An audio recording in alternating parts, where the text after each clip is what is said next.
캄캄한 한밤중에 고속버스가 경부고속도로를 달려 마침내 부산 톨게이트에 가까이 오게 되었습니다. 고속버스 기사가 도착을 알리는 안내방송을 했습니다. 잠시 후 이 차는 목적지인 부산에 도착하게 됩니다. 그러자 기사의 이 안내방송을 들은 승객들이 다 뒤집어졌습니다. 모두 자리에서 일어나 한바탕 소동을 벌였습니다. 아니, 광주로 가야 할 차가 왜 부산으로 온 거예요? 승객들은 이게 도대체 어떻게 된 거냐고 물었습니다. 당황한 이 운전기사는 차를 갓길에 급히 세우고 얼른 차에서 내려 차창 앞에 붙어있는 행선지를 보고 얼굴이 하얘져서 말했습니다. 여러분 정말 죄송합니다. 저는 광주로 가는 고속버스 담당 운전사인데 그만 제가 차를 잘못 탔습니다. 동료 운전사가 몰아야 될 부산으로 가는 차를 저기는 광주로 가야 될 고속버스를 운전하는데 버스가 똑같다 보니까 한밤중에 부산으로 가는 차를 몰고 그냥 부산으로 가버린 거죠. 여러분, 이 버스를 잘못 타는 것은 얼마든지 바로잡을 수 있습니다. 만회할 수 있는 기회도 있습니다. 하지만 편도 여행인 우리들의 인생은 한 번 지나가면 그것으로 끝입니다. 두 번 다시 기회가 주어지지 않습니다. 이번에는 이렇게 살고 그리고 그걸 시행착오를 우리가 거울 삼아서 다음번에는 저렇게 살 수 있다면 얼마나 좋겠습니까? 그러나 우리들의 인생은 그러한 성격의 것이 아닙니다. 광주로 가야 될 버스가 부산으로 갔다면 좀 시간이 걸려도 다시 바꿔 타고 가면은 다시 광주로 갈 수 있을 것입니다. 하지만 우리들의 인생은 다 살아본 뒤에 이렇게 사는 것이 아닌데 하고 막판에 가서 다시 시작할 수 있는 것이 결코 아닙니다. 우리들의 인생은 처음이자 마지막입니다. 더욱이 우리들의 인생길은 누구나 초행길입니다. 한 번도 우리는 걸어보지 않은 길을 지금 걷고 있습니다. 그리고 아무도 내일 일을 알지 못합니다. 오늘 중에도 어떤 일이 일어날지 우리는 모릅니다. 자, 그렇기 때문에 우리들의 인생에 있어서 아무리 강조해도 지나침이 없는 것 가운데 하나는 바로 우리들의 인생의 올바른 지도입니다. 설계도를 가지고 가는 것입니다. 우리들의 인생에 있어서 우리가 어떤 목적지를 향해서 갈 때 우리가 만약 잘못된 지도를 가지고 간다면 그건 큰일입니다. 아무리 노력을 하고 아무리 기도하고 아무리 긍정적으로 생각하고 열심히 수고해도 소용이 없습니다. 정확한 인생의 지도를 가지고 가고 있는 사람에게만 노력과 수고와 긍정적인 태도가 의미가 있는 것이지, 광주로 가야 될 버스가 부산으로 가고 있는데 열심히 아주 한다고 해서 그게 도움이 되는 게 아니라 열심히 하면 할수록 어떻습니까? 목적지와는 전혀 다른 그런 곳으로 가게 마련입니다. 자, 문제는 많은 사람들이 직장, 학업, 결혼, 사업, 인생, 자녀, 가정 등등에 대해서 잘못된 지도를 가지고 살아가고 있다는 겁니다. 그래서 탈도 많고 문제도 많습니다. 노력하지 않는 것이 아닙니다. 열심히 살지 않는 것도 아닙니다. 그런데 엉뚱한 곳에 가 있는 자신을 발견하고 망연자실합니다. 왜 그렇습니까? 그 사람의 인생의 지도가 잘못되었기 때문입니다. 이 땅에 많은 청소년들이 탈선의 길을 걷습니다. 잘못된 길에 빠져서 한 번밖에 없는 인생의 귀중한 시간을, 재능을 낭비를 합니다. 그들이 지금 당장 쉽고 편한 것을 좋아해서 그래서 자신이 하고 싶어하는 대로 합니다. 그러다 결국은 가서는 안 되는 곳으로 가게 되는 거지요. 자, 그런 까닭에 우리들의 인생에 있어서 정말 중요한 것은 우리가 하나님께서 움직이시는 방향으로 가는 겁니다. 하나님의 마음을 알아야 되고 하나님의 계획을 우리가 알아야 합니다. 그것은 알아도 좋고 몰라도 그만인 게 아니라 반드시 알아야만 합니다. 이것이 우리가 성경을 읽어야 되는 이유고, 그리고 예배를 통해서 주님을 만나야 되는 이유입니다. 그래서 우리들의 인생에 있어서 아무리 강조해도 지나침이 없는 것 가운데 하나는 제대로 아는 것입니다. 진리가 있는 것만으로는 충분하지 않습니다. 진리가 있는 것보다 더 중요한 것은 그 진리를 아는 일입니다. 그래서 요한복음 8장 32절에서 예수님께서는 친히 말씀하시기를 진리를 알지니 진리가 너희를 자유롭게 하리라. 진리, 진리를 알지니 그 진리가 너희를 자유롭게 하리라. 여러분, 진리가 있는 게 중요하지 않아요. 더 중요한 것은 진리를 아는 겁니다. 그 진리를 알 때만이 그 진리가 우리를 자유롭게 하는 것입니다. 그러니까 지금 감옥에 갇혀있는 사도 바울은 에베소 교회 성도들을 위하여 오늘 본문 말씀의 내용으로 중보기도합니다. 오늘 본문 17절 말씀을 보십시오. 우리 주 예수 그리스도의 하나님 영광의 아버지께서 지혜와 계시의 영을 너희에게 주사 하나님을 알게 하시고. 여러분, 가장 간절한 이 노사도의 간절한 기도 제목이 뭡니까? 하나님께서 지혜와 계시의 영을 너희에게 주사 하나님을 알게 하시고, 하나님을 너희들이 제대로 알고 살게 합니다. 우리들의 인생의 지도인, 우리들의 인생의 설계도인 그 하나님을 너희들이 제대로 알게 되기를 바란다는 거죠. 우리들의 인생에 있어서 하나님을 아는 것보다 더 중요하고 긴박한 것은 없기 때문입니다. 여러분, 우리들의 인생에 있어서 일어날 수 있는 최악은 가난이 아니고 질병도 고통도 최악이 아닙니다. 우리가 미움받고 거절당하고 배신당하는 것이 우리들의 인생에서 일어날 수 있는 최악이 아닙니다. 사랑하는 이와의 이별도 최악이 아닙니다. 죽음도 우리들의 인생에 있어서 최악은 아닙니다. 우리들의 인생의 최악은 한 번도 자신의 삶의 진실과 대면하지 못하고 겉도는 삶을 사는 겁니다. 거룩하고 신성한 것을 하찮게 여기고 신성한 것을 모독하며 사는 거예요. 그것이 무엇인지 모르기 때문에. 한 번도 살아계신 하나님을 대면하지 못하고 사는 거예요. 살긴 사는데 그래도 동물처럼 사는 거예요. 그렇지 않습니까? 짐승들도 살지 않습니까? 똑같이 우리처럼 호흡하고 먹고 배설하고. 그러나 우리가 정말 살아계신 하나님을 한 번도 대면하지 못하고 산다면 살긴 사는데 짐승처럼 살아가는 거예요. 그저 정욕적으로 그저 우리 육체를 건사하고 즐겁게 하고 하는 거예요. 그 이상의 삶을 살지 못하는 것이요. 자, 그렇기 때문에 살기는 살지만은 한 번도 충만한 삶을 사는 법은 없습니다. 그리고 남의 장단에 맞춰서 춤을 추면서 살다가 끝나는 거죠. 자, 그런 까닭에 우리 적어도 모든 인간들에게 예의 없이 필요한 은총이 있는데 그건 뭐냐면 자기 자신을 대면하는 은총입니다. 이것이 우리들의 인생에 있어서 없어서는 안 되는 그런 계시의 순간입니다. 우리가 우리 자신이 되는 것, 내가 참 나가 되어서 살아가는 그것은 우리가 진실한 자기 대면에서부터 시작되기 때문에 그렇습니다. 그리고 우리들의 이 자기 대면은 하나님이 하나님 되심을 알 때 일어나는 사건인 것입니다. 우리가 살아계신 하나님을, 창조주 하나님을 인생의 주인으로 만날 때 비로소 우리들의 인생이 어떤 의미를 갖는지, 우리가 어디서 왔는지, 왜 살아야 되는지, 어디로 가야 되는지에 대한 대답을 우리가 얻게 되는 거예요. 그래서 우리는 우리 자신을 대면하는 일은 곧 뭐냐면 하나님을 대면하는 일입니다. 그리고 우리가 하나님을 알아야 되는 가장 큰 이유는 하나님을 아는 것이고 우리 자신을 이해하는 일이기 때문에 그렇습니다.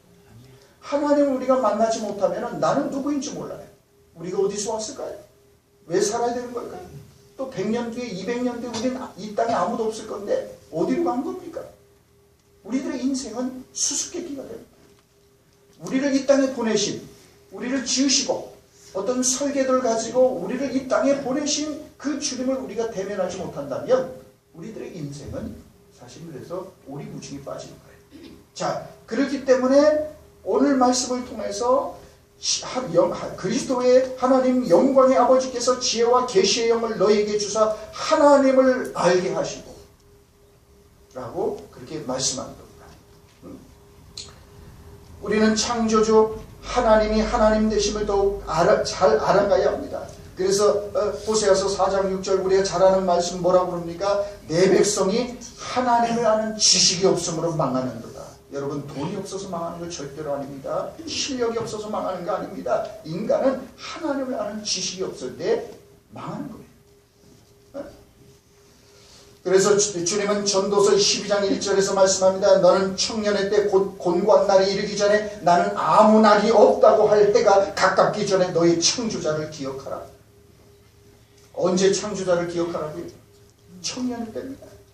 우리가 정말 새파란 청년들. 철부지었을 때 그때 우리가 정말 기억해야 될 것은 다른 게 아니에요. 창조자를 기억하라는 거예요.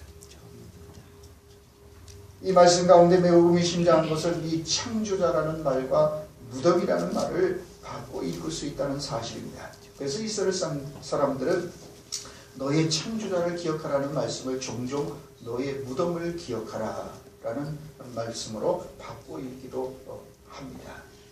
언어 유희 같지만은 그러나 이 창조자와 무덤을 바꿔서 그렇게 읽을 수 있다는 겁니다. 자, 여기에 이스라엘 백성들의 지혜가 있습니다. 이렇게 바꿔 읽는 것은 자신의 무덤을 기억하는 사람만이 자신의 생명의 창조자 또한 기억할 수 있다는 믿음과 철학이 들어있기 때문입니다. 사람은 죽음을 알기 전까지는 생명을 진정으로 알지 못합니다. 건강을 잃어본 사람만이 건강의 소중함을 뼈저리게 깨닫습니다.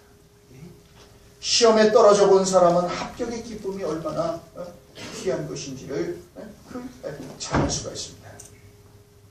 자, 죽음을 생각하고 기억하는 사람은 이 땅에서 우리에게 주어진 이 생명이 얼마나 고귀하고 값진 것인지를 압니다. 자, 그렇기 때문에 창조자를 기억하는 것과 무덤을 기억하는 것은 그래서 일맥상통하는 것입니다. 자, 그래서 주님은 우리에게 청년의 때부터 너의 무덤을 너의 창조자를 기억하고 살라고 그렇게 말씀하는 거예요. 조금이라도 더 빨리 이 사실을 우리가 기억할 때 우리들의 삶의 태도와 자세가 달라질 것이기 때문입니다. 우리 모두는 지금 이 순간보다 더 젊을 수는 없습니다. 지금이 우리 생의 가장 젊은 순간입니다. 오늘 하루가 지나면 또 우리는 하루라는 세월을 더 우리의 삶에 얻게 되지요. 자, 그렇기 때문에 창조주 하나님을 기억하고 아는 일을 뒤로 미뤄서는 안 된다는 겁니다. 하나님을 아는 지식은 우리가 반드시 알아야 되는 그런 지식이다. 하나님을 알 때 비로소 우리 자신이 누구인지를 알 수 있게 되기 때문입니다. 그러므로 우리들의 인생에 있어서 가장 먼저 알아야 될 것은 하나님입니다. 하나님을 하나님으로 알고 나서야 참된 인생이 시작되는 겁니다. 이 지식을 알고 나서야 반듯한 인생을 살아가는 것이 비로소 가능해집니다. 그렇지 않습니까? 인생의 목적을 처음 출발할 때부터 알고 시작해야지 뒤늦게 인생 다 살아놓고 이제는 요단강이 저만치 내다보이는 그 지점에 와서 정말 지금까지 잘못 살았다고 이렇게 우리가 후회를 한다면 얼마나 그게 어리석은 일이겠습니까? 그렇지 않습니까? 청년의 때부터 그래서 창조주를 기억하라는 거예요. 너무 늦게 다 살아놓고 한 번밖에 없는 인생, 그 되돌릴 수도 없고 만회할 수도 없는 그런 시점에 가서 이렇게 사는 게 아니었는데, 이렇게 살면 안 됐는데 그렇게 후회한다면 그걸 어떡하겠습니까? 자, 그래서 오늘 17절 말씀은 지혜와 계시의 영을 너희에게 주사 하나님을 알게 하시고, 우리가 그래서 하나님을 알아야 되는 거예요. 그것도 청년의 때부터. 자, 그래서 우리 모두가 간절히 간구해야 될 것이 지혜와 계시의 영을 주셔서 우리가 하나님을 알 수 있게 해주십시오. 하나님을 우리가 제대로 알 때 우리가 인생이 뭔지, 뭘 살아야 되는지, 어떻게 살아야 되는지, 그래서 하나님을 이해하는 것은 곧 우리 자신을 이해하는 일이 되는 겁니다. 그랬을 때 우리는 참 사람으로 충만한 삶을 살아갈 수 있게 되기 때문입니다. 그리고 무엇보다도 우리들의 마음의 눈이 밝아져야 된다고 말씀합니다. 18절 말씀입니다. 너희 마음의 눈을 밝히사 그의 부르심의 소망이 무엇이며 성도 안에서 그 기업의 영광의 풍성함이 무엇이며, 그렇게 18절은 말씀합니다. 너무나도 중요한 말씀이 아닐 수 없습니다. 무엇보다도 마음의 눈이 밝아져야 된다고 말씀합니다. 그렇다면 왜 마음의 눈이 밝아지는 것이 그렇게 중요한 것일까요? 눈이 밝아야 우리들의 인생이 밝아질 수 있기 때문에 그렇습니다.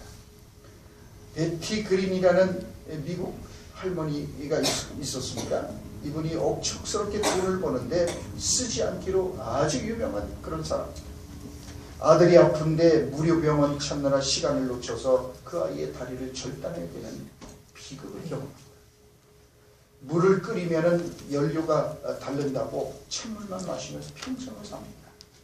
아침에 오트밀 먹는데 데우면은 소비 그것도 아깝다고 찬물에 타서 그냥 먹었습니다. 그녀가 죽은 뒤에 통조림 깡통에서 유서와 그녀의 재산 목록이 발견되었는데 아직 미국이 다 발칵 놀랐습니다. 그녀가 남긴 재산이 물경 9,500만 달러였어요. 우리 한국 돈으로 약 1,000억, 지금 돈으로 1,000억이 넘는 1,000억이 넘는 돈을 가지고 그 재산을 가지고 있는데도 불구하고 여러분 얼마나 답답할 인생입니까? 여러분 축복은 소유의 많음에 있는 게 절대로 아닙니다. 눈이 밝은 것이 축복입니다. 빛을 볼 수 있는 눈을 가지고 사는 것이, 믿음의 눈을 가지고 살아가는 것이 축복입니다. 밝게 보는 눈을 가지고 있는 사람은 적은 것을 가지고도 행복하고 감사하게 살아갈 수가 있습니다. 하지만 눈이 어두운 사람은 많이 가지고 있으면서도 거지처럼 살아갑니다. 평생에 선한 일 한 번 제대로 못합니다. 다른 누군가를 따뜻하게 섬기거나 축복 한 번 하지 못하고 그냥 끌어안고 있다가 이 베티 그린 이 어리석은 할머니죠. 그 1,000억이나 되는 걸 끌어안고 있다가 좀 좋은 일 있으면 얼마나 좋겠어요. 결국은 그러다가 그렇게 거지처럼 살다 죽었어요. 자, 그렇기 때문에 잘 믿는다는 것은 무엇보다도 믿음의 눈으로 보고 사는 것입니다. 여러분, 그렇습니다. 그래서 우리가 이 믿음의 눈으로 밝아질 때 그때 우리들의 인생이 밝아질 수 있다고 말씀하는 겁니다. 우리에게 예수님이 들어오시면, 빛이신 주님이 들어오시면 우리가 어디에서 와서 무엇을 위해서 살아야 되는지가 보이게 됩니다. 예수님은 우리 영혼의 빛과 눈이 되십니다. 예수님을 모시고 사물을 보면 모든 것이 다 보입니다. 하나님이 어떻게 우리를 지으셨고 주님께서 어떻게 우리를 구원하시기 위해서 그렇게 희생하셨는지를 다 알게 됩니다. 예수님의 빛으로 세상을 보면 옳고 그른 것도 분별할 수 있습니다. 그리고 죽음 저 건너편도 보입니다. 요단강 저 건너편에 있는 영생의 나라도 환하게 보게 되는 것입니다. 그러나 예수님이 없으면 우리는 캄캄하고 답답한 삶을 살아가야 합니다. 그저 육신의 자랑과 이생의 자랑과 안목의 자랑에 빠져서 그렇게 살다 험하게 끝납니다. 자, 그러므로 무엇보다도 마음의 눈이 밝아야 된다는 겁니다. 우리가 육안으로만 보는 게 아닙니다. 마음의 눈으로 보는 겁니다. 그래서 사랑하는 마음의 눈으로 보면 세상이 다 아름다운 겁니다. 사랑에 빠진 사람의 눈으로 보면 세상이 그렇게 아름답잖아요. 하지만 마음이 어두워지면 모든 것이 다 어둡게 보입니다. 마음이 삐딱해지고 마음이 부정적이 되고 마음에 그저 원한과 미움과 증오가 가득 차 있으면 그 사람 눈에는 마음에 드는 게 하나도 없죠. 세상이 다 어둡게 보입니다. 자, 그래서 오늘 본문 말씀은 18절은 우리들의 마음의 눈이 밝아져야 된다는 거죠. 그래야만 우리 인생이 밝아질 수 있다고 말씀합니다. 우리가 너무나도 잘 아는 열왕기하 6장 14절 17절 말씀을 보면은 매우 의미심장한 말씀이 기록되어 있죠. 아람 왕의 군대가 눈에 가시 같은 존재인 이 엘리사를 제거하기 위해서 엘리사가 있는 도단성을 포위합니다. 그리고 새벽에 엘리사의 사원이 밖에 나가보니까 아람 군대가 새카맣게 포위망을 치고 있는 걸 봅니다. 그걸 보고 겁에 질려서 그 사원이 울부짖습니다. 아, 내 주여, 우리가 어찌하리까? 아주 절망하고 낙심합니다. 그러자 엘리사는 두려워하지 말라, 우리와 함께한 자가 저와 함께한 자보다 많으니라, 그렇게 말씀합니다. 그리고 그 벌벌 떠는 그저 아람의 엄청난 군대만 보고 낙심하고 있는 이 사원에게, 게하시를 위해서 이 엘리사가 그렇게 기도하는 대목이 거기에 나옵니다. 저의 눈을 열어서 보게 하옵소서. 이게 엘리사의 기도였어요. 저 아이의 눈을 열어서 보게 하게, 내가 보고 있는 이것을 볼 수 있게 해주십시오. 여호와께서 그 사환의 눈을 열어주셔서 불말과 불병거가 산에 가득하여 엘리사를 두르고 있는 것을 보았습니다. 그렇습니다. 마음의 눈이 밝아지지 않으면 이미 나와 함께하고 계시는 하나님의 은총을 볼 수가 없습니다. 이 사환처럼 보지 못하면 불말과 불병거가 함께하고 있어도 없는 것이나 다름없습니다. 이것이 우리들의 비극입니다. 그저 우리들을 둘러싸고 있는 원수들과 그리고 환경과 처지와 형편만 보입니다. 그것 때문에 주눅이 들고 낙심이 되어 어쩔 줄 몰라 합니다. 나와 함께하고 계시는 하나님을 보는 것이 신앙의 관건입니다. 하나님께서 나와 함께 하시고 이 역사와 우주를 주관하고 계신다는 사실을 믿을 때 그 믿음이 세상을 이기게 하는 믿음입니다. 네? 그러면 우리의 눈이 밝아져야 합니다. 우리가 마음의 눈이 밝아지고 어두워서 보지 못하면 우리는 그저 아람왕의 군대와 그들이 몰고 온 엄청난 군사력만 보고 절망하며 그렇게 늘 징징거리며 살아갈 수밖에 없는 것이요. 여기 오늘 본문을 통하여 우리가 배우게 되는 메시지의 핵심이 있습니다. 우리들의 영적인 눈이 밝아져야 된다는 거예요. 마음의 눈이 밝아져서 그 눈으로 보기 시작해야 된다고 말씀하는 거예요. 이미 하나님의 군대가 나와 함께하고 있다는 사실을 볼 수 있어야 한다는 겁니다. 여러분, 우리들의 신앙생활에 있어서 정말 중요한 것은 이미 하나님께서 나와 여기에 함께하고 계신다는 사실입니다. 여러분, 그렇습니다. 이미 하나님께서 나와 함께하고 계신다는 그 사실을 볼 때 우리는 어떤 처지와 어떤 환경 속에서도 우리는 흔들리지 않을 수 있기 때문에 그렇습니다. 그런 까닭에 오늘 본문 말씀은 무엇보다도 너희 마음의 눈이 밝아지는 것이 중요하다고 말씀하는 겁니다. 그렇습니다. 먼저 세상이 바뀌고 정치가 바뀌고 경제 상황이 바뀌어야 된다고 말씀하지 않습니다. 우리는 늘 나를 둘러싸고 있는 상황과 환경과 형편과 조건과 처지가 바뀌게 해달라고 하나님께 간구합니다. 내 남편과 아내를 혹은 자녀들을 변화시켜달라고 기도합니다. 하지만 오늘 본문은 먼저 우리들의 마음의 눈이 밝아져야 된다고 말씀합니다. 우리의 눈을 열어달라고 달라는 게 아니에요. 눈은 이미 우리가 가지고 있습니다. 눈은 이미 열려 있습니다. 문제는 그 마음의 눈이 너무 어둡습니다. 밝지도 않습니다. 그 눈이 밝아져야 된다는 거예요. 우리는 그러나 어리석게 맨날 내 환경, 형편 이것 때문에 못 살겠다. 내 옆에 있는 인간이 꼴보기 싫어서 못 살겠다. 바꿔달라고. 그러나 정말 오늘 본문은 우리의 눈이 밝아져야 된다. 우리의 마음의 눈이 밝아져야 된다. 그러면은 건강하고 밝은 눈을 가지게 되면은 세상이 다 아름답고 밝게 보이기 때문이었어요. 건강하고 밝은 믿음의 눈을 가지고 살아가는 사람에게 하나님은 언제나 전적으로 오르신 분이 되십니다. 우리가 잘 아는 사도 바울은 그 엄청난 거리를 선교 여행하려면 몸에 있었던 가시조차 다 빼주어야 마땅한 것처럼 보이나 오히려 없었던 가시를 심어주시는 하나님이 전적으로 옳다고 고백했습니다. 불평하지 않았습니다. 원망하지 않았습니다. 우리가 잘 알듯이 그는 자기 몸에 주신 그 가시를 어떻게 나의 약한 것을 자랑하려더라. 오히려 그걸 자랑했습니다. 하나님께서 나한테 가시를 주셨다. 몸에 이 가시. 그 찔러대는 그 아픈 것. 왜냐하면 그 가시 때문에 가시가 자기를 교만하게 하는 걸 지켜주고 그리고 그 가시가 있기 때문에 하나님의 능력이 자기에게 더 크게 역사하시기 때문이다라고. 여러분 그렇습니다. 그렇기 때문에 건강하고 밝은 이 마음의 눈을 가지고 사는 사람에게는 가시도 은총의 수단이 되는 거예요. 실수가 없으시고 완전하시고 사랑이 많으신 주님께서 언제나 오르심을 인정하고 고백하며 사는 겁니다. 나를 때리신 것도 오르셨고 때로 나를 병들게 하신 것도 오르셨고 나로 실패하게 하신 것도 오르셨습니다. 나로 넘어지게 하신 것도 오르셨고 나로 때로 하여금 정말 수치를 당하게 하신 것도 오르셨고 나로 막다른 골목에 들어서게 하신 것도 오르셨다고 고백하는 거예요.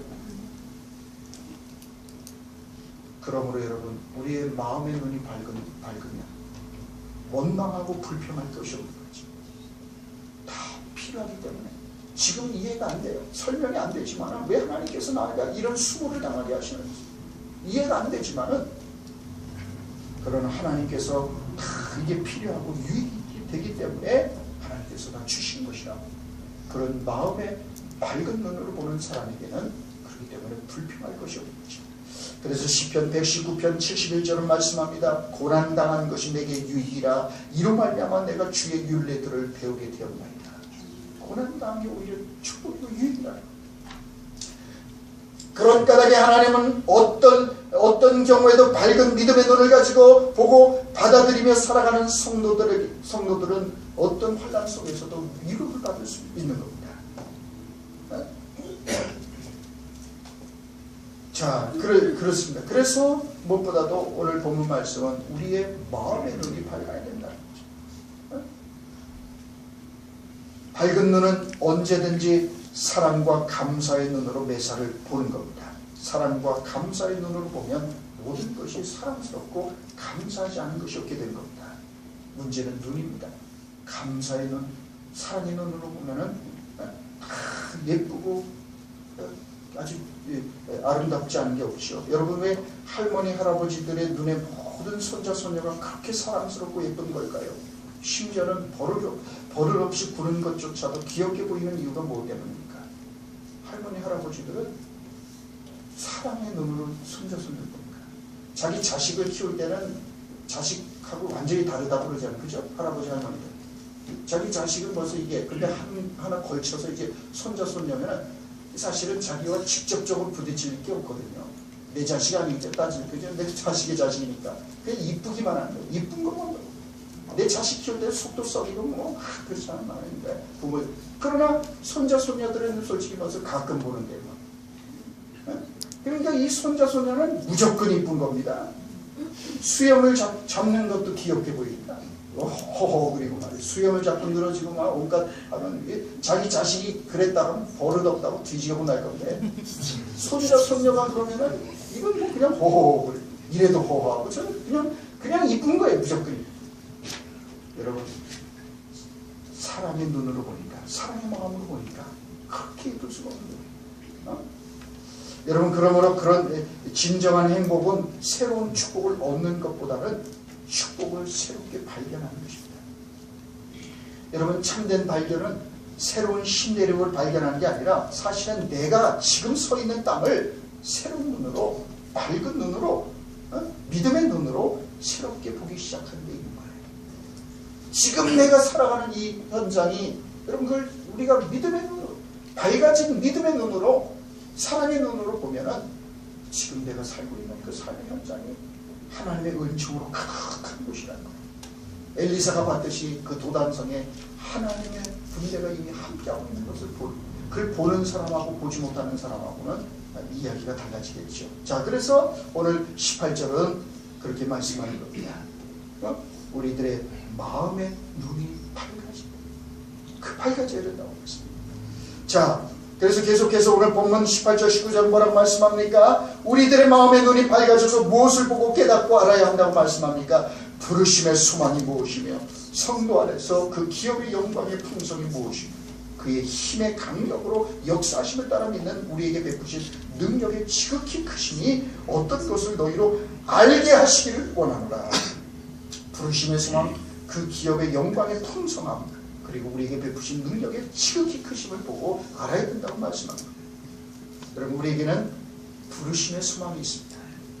우리가 눈이 밝아져서 우리가 봐야 될 것 중에 하나가 뭐냐면 부르심의 소망이라는 거예요. 하나님은 실수가 없으신 분입니다. 그 주님께서 우리를 부르셨습니다. 부르셨기 때문에 책임집니다. 여러분, 우리 부모된 이들도 아이를 갖게 되면 어떻게 됩니까? 아이가 태어나기도 전에부터 배냇저고리부터 준비를 시작해서 유아용품과 장난감과 성질 급한 사람 심지어는 아직 태어나지도 않았는데 유모차까지 딱 갖다 사다 놓고 그렇게 애들을 기다려요. 아이가 태어나면 아이가 미리 줄 것을 미리 다 지금 뭐 아직 이제 임신 4주 지났는데 유모차부터 산다니까 애 신발부터 사 다 해갖고 산더미처럼 한 방에 다 채워놓고 장난감까지 사다 놓고 아직 이제는 세상에 나오지도 않아요. 그리고 기다려요. 하나님께서 우리를 그의 자녀로 부르셨습니다. 그 부르심 속에는 우리들을 향한 하나님의 놀라운 계획과 준비가 들어있는 것입니다. 우리 못난 부모들도 자식이 생기면 그 아이를 위해서 교육보험도 들고 하여간 우리가 할 수 있는 모든 걸 동원해서 그 아이가 태어나기도 전에 다 준비하고 그 아이를 위해서 하듯이 하나님께서 우리를 부르셨을 때는 우리를 자녀로 부르셨을 때 하나님께서도 다 계획하시고 준비하시고 우리를 위해서 부르신 우리를 하나님께서 어떻게 우리를 어떤 사람으로 만들어 가야 될지를 계획하고 우리도 우리 자녀들에 대해서 계획을 갖고 있잖아요. 그 아이가 어떤 사람이 됐으면 좋겠다는 계획을 갖고 그 아이를 위해서 양육하고 기뻐하잖아요. 하나님께서도 우리를 위해서 우리를 부르셨기 때문에 책임을 지신 거예요. 부르셨다는 말은 우리를 책임지시겠다는 말이에요. 네? 그 부르심 속에는 그래서 우리를 향한 놀라운 하나님의 계획과 준비가 들어있는 겁니다. 우리에게 약속된 미래가 있습니다. 완전한 미래가 있습니다. 그래서 우리가 그 부르심의 소망을 보고 그 부르심의 소망을 알아야 된다는 거예요. 지금 자신의 인생이 꼬일 대로 꼬이고 되는 일이 없고 멀리 빙빙 돌아가고 있는 것처럼 보여서 괴로워하고 있는 분이 계십니까? 불평하지 말아요. 하나님께서는 우리가 원하는 길이 아니라 멀리 돌아가는 길로 인도하실 수도 있습니다. 지름길을 찾고 있을 때 오히려 돌아가는 길로 인도하시기도 합니다. 이렇게 가기를 원했는데 저렇게 가게 만드십니다. 우리는 그렇게 열어달라고 매달렸는데 하나님께서는 오히려 닫으시기도 합니다. 우리는 오직 그 길만이 살 길이라고 매달렸는데 하나님은 그 길이 없어지기도 하십니다. 부분만 놓고 보면은 야속해도 너무 야속하시다는 생각이 들 때가 많을 겁니다. 하지만 우리보다 우리를 더 잘 알고 계시는 하나님, 실수가 없으신 하나님께서 언제나 옳으시다는 사실을 우리는 믿어야 합니다. 그 완전하신 하나님께서 우리를 부르셨다는 사실을 우리가 잊지 말아야 합니다. 시련도 있고 좌절도 있습니다. 하지만 그 완전하신 하나님께서 우리를 부르셨습니다. 우리를 부르신 그 하나님께는 결론이 정해져 있습니다. 모든 것이 합력하여 선을 이루게 하실 것입니다. 그러므로 여러분, 지금 당장 실패했다고 또 낙심하지 마십시오. 넘어졌다고 정말 슬퍼하지도 마십시오. 결국 하나님께서 우리를 부르신 하나님, 그 하나님께서 어련히 알아서 그 부르심의 소망을 가지고 우리를 인도해 가실 것이라는 걸 잊지 말아야 합니다. 우리는 그저 눈앞의 현실만 봅니다. 그렇기 때문에 늘 우리는 이 눈앞에 펼쳐지는 상황과 환경 그것만 보고 우리는 눈이 희뜩거려지고 파도처럼 출렁거리면서 조금 좋은 소식이 있으면 좋아했다가 조금 슬픈 소식을 접하면 또 그만 그건 다 울상이 돼버리고 우리는 늘 그냥 이 환경과 형편과 이거에 따라서 그래서 눈앞의 현실만 보고 살아. 하지만 하나님은 그 앞에 미래를 보십니다. 그래서 가장 좋은 지름길로 우리를 인도해 가시는 것입니다. 그러므로 하나님께서 때로 돌아가는 길로 인도하실 때 놀라지 말아야 합니다. 불평하고 원망하지 말아야 합니다. 당장 우리의 눈이 밝지가 못해서 그저 우리는 요 눈앞에 펼쳐진 것만 보고 낙심하고 미리 결론을 내리고 절망하고. 그러나 하나님은 우리의 앞에 그 미래, 저 먼 미래까지 그 미래까지 주님께서는 보고 계십니다. 그렇기 때문에 저 앞에 있는 저 미래를 위해서 지금 당장은 우리가 할 때는 이렇게 가야 되는 게 맞는 것 같은데 하나님 우리를 빙 왜? 그게 더 안전한 길이기 때문에 그게 더 복된 길이기 때문에 하나님께서는 우리가 원하는 대로가 아니라 우리가 원치 않는 방식으로도 하나님 우리를 인도해 가십니다. 그러나 한 가지 분명한 사실은 주님께서 우리를 부르심의 소망으로 인도해 가신다는 것을 잊지 말아야 됩니다. 더 나아가서 우리에게는 부르심의 소망이 있을 뿐만 아니라 그 기업의 영광의 풍성함이 있다는 사실을 알아야 된다고 말씀합니다. 주님께서는 기업의 영광을 주신다. 그래서 로마서 8장 17절은 우리가 하나님의 후사라고 후사는 곧 기업을 상속받는 자입니다. 하나님께서는 우리의 그 기업의 영광의 풍성함을 우리에게 주시고자 하나님께서 우리를 하나님의 자녀로 부르시기 때문에 사도행전 7장에 나오는 스데반 집사님 이야기를 우리가 잘 압니다. 그는 죄 없는 자신을 돌로 쳐 죽이는 이들을 불쌍히 여기며 그들의 죄를 용서해달라고 중보기도하며 순교했습니다. 성경은 순교 현장에서 그의 얼굴이 천사의 얼굴이 되었다고 보도합니다. 여러분 그렇다면 어떻게 그 고통스러운 현장에서 스데반은 천사의 얼굴을 하고 자신을 돌로 치는 그 무지막지한 그 잔인한 그 사람들을 저주하는 것이 아니라 오히려 그들을 긍휼히 여기는 마음으로 그들의 죄를 사해달라고 기도할 수 있었던 것일까요? 성경은 우리에게 말씀합니다. 그가 눈이 열리고 밝아져서 하나님 우편 보좌에 서셔서 그를 응원하고 계신 부활하신 주님을 보았기 때문이라고. 죽어가고 있었던 스데반은 저 영광의 기업을 앞당겨 이 땅에서 보고 있었기 때문에 더 이상 고통도 죽음도 순교도 문제가 되지 않았습니다. 부활하신 주님, 죽음을 이기시고 부활하신 그 주님께서 우편 보좌에 서셔서 이 스데반을 응원하는 것을 보면서 그가 눈이 열려서 그 하나님의 영광을, 부활하신 주님의 영광을 봤습니다. 그 영광을 본 순간 이 세상 모든 미움도 슬픔도 고통도 다 사라져버렸어요. 잊혀져 버렸어요. 그 엄청난 그 기업의 영광의 풍성함이 그를 압도해버렸기 때문에, 그래서 그 영광에 사로잡혀서 이 스데반은 자기를 돌로 쳐 죽이는 그 사람들을 오히려 불쌍히 여기고, 저들이 지금 무슨 짓을 하고 있는지 모르니까 저들의 죄를 용서해 주십시오. 그들을 위해서 기도했어요. 그렇습니다, 여러분. 그래서 신앙이란 부르심의 소망과 그 기업의 영광의 풍성을, 그 베푸신 하나님의 능력을, 크심을 우리가 바라보고 살아가는 것입니다. 결론이 분명하면 과정은 이래도 좋고 저래도 괜찮은 것이기 때문에 그렇습니다.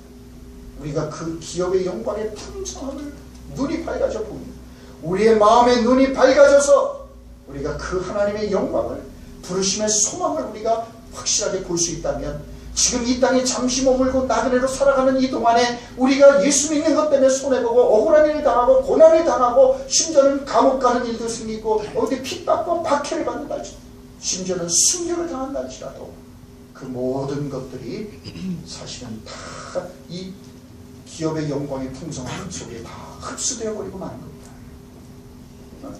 자, 그러므로 여러분, 신앙생활이라는 것은 다른 것이 아닙니다. 밝은 눈으로 그것을 보는 것입니다. 하나님의 축복을 어디 가야 받나, 여기 가야 축복이 있나, 저기 가야 있나가 아니라 찾아 방황하는 게 아니에요. 밝은 눈으로 그것을 보는 것입니다. 창세기 21장 14절 21절 말씀을 보면은 아브라함의 집에서 쫓겨난 하갈과 이스마엘이 참 비참한 모습이 기록되어 있습니다. 가죽 부대에 물도 떨어진 시점에 그들은 부엘세바 광야에서 죽음이라는 막다른 골목에 들어서 있었습니다. 아이가 죽는 걸 차마 눈뜨고 볼 수 없었던 어머니 하갈은 대성통곡합니다. 하나님께서는 하갈과 이스마엘의 울음을 들으셨습니다. 그리고 하갈에게 울지 말고 이렇게 일어나 아이를 이렇게 내 손으로 붙들라고 말씀하셨어요. 창세기 21장 19절은 그 장면을 이렇게 우리에게 말씀합니다. 하나님이 하갈의 눈을 밝히셨으므로 샘물을 보고 가서 가죽 부대에 물을 채우다가 그 아이에게 마시게 하였더라. 그들의 생명을 지켜줄 물은 이미 그 자리에 준비되어 있었습니다. 다만 그들의 눈이 어두워 볼 수 없었을 뿐이었습니다. 하나님께서 하갈의 눈을 밝혀주셨을 때 비로소 하나님이 예비하신 샘물을 볼 수 있었습니다. 바로 여기에 우리들의 신앙생활을 위한 중요한 원리가 있습니다. 우리의 마음의 눈이 밝아져서 보고 알고 깨닫는 것이 중요합니다. 대답은 이미 우리에게 주어져 있습니다. 우리는 이미 대답 속에 있습니다. 이미 우리에게 부르심의 소망이 있습니다. 그 기업의 영광의 풍성함이 예비되어 있습니다. 이미 검증된 하나님의 능력이 지극히 크심이 우리에게 있습니다. 죽음을 이기시고 부활하신 그리스도의 그 크신 능력이 우리에게 주어져 있습니다. 문제는 우리들의 마음의 눈이 어두워져서 보지 못하고 깨닫지 못하고 방황하는 것일 뿐이라고 말씀하는 거예요. 이 부르심의 소망을, 이 기업의 영광의 풍성함을, 그리고 하나님께서 베푸신 지극히 크신 그 능력을 우리가 보지 못하기 때문에, 알지 못하기 때문에 우리는 이미 하나님의 능력과 부르심의 소망 가운데 살면서도 소망이 끊어진 사람들처럼 그렇게 낙심하고 절망 가운데 살아가고 있다는 거예요. 우리들의 어리석음은 여기 있다고 주님 말씀하는 겁니다. 이미 우리는 하나님의 은총 속에 있습니다. 그런데 은총을 찾아 헤매는 겁니다. 이미 하나님의 군대가 우리를 둘러싸고 있습니다. 그런데 우리는 하나님의 군대가, 우리를 보호하는 군대가 없다고 우리는 불평합니다. 이미 물은 준비되어 있는데 눈이 어두워 보지 못하고 준비된 물을 그리고 죽게 되었다고 절망하는 것입니다. 여러분, 거듭 말씀드리지만 건강한 신앙생활은 엉뚱한 곳에서 하나님을 찾아 헤매는 것이 아니라 내가 이미 하나님의 안에 있다는 사실을 보고 깨닫는 것입니다. 우리가 이미 부르심의 소망 가운데 그 기업의 풍성함 속에 하나님의 능력의 보호하심 속에 이미 있다는 사실을 깨닫는 것입니다. 이 사실을 보지 못하고 알지 못하고 깨닫지 못하기 때문에 삶이 흔들리고 말할 수 없이 고통스러운 것입니다. 그러므로 우리는 기도해야 합니다. 나의 마음의 눈을 밝게 해주셔서 이미 내게 있는 하나님의 은혜를 볼 수 있고 깨달을 수 있는 은총을 주십시오. 부르심의 그 소망이 생생해질 수 있게 하시고 그 기업의 영광의 풍성함이 정말 아주 입체적으로 느껴지겠습니다. 하나님의 크신 능력을 우리가 정말 보며 그렇게 살아갈 수 있게 해달라고 우리가 기도해야 된다고 말씀하는 거죠. 눈이 밝아져 지금까지 보지 못했던 것을 보고 깨닫는 순간 우리는 안심하게 될 것입니다. 두려워하지 않게 될 것입니다. 그저 눈앞에 펼쳐져 있는 환경과 형편과 돌아가는 것만 보고 우리가 결코 낙심하지 않게 될 것입니다. 이런 부디 우리의 믿음의 눈이, 마음의 눈이 밝아져서 이런 삶을 살아가는 축복이 있기를 주의 이름으로 축원합니다. 하나님 감사합니다.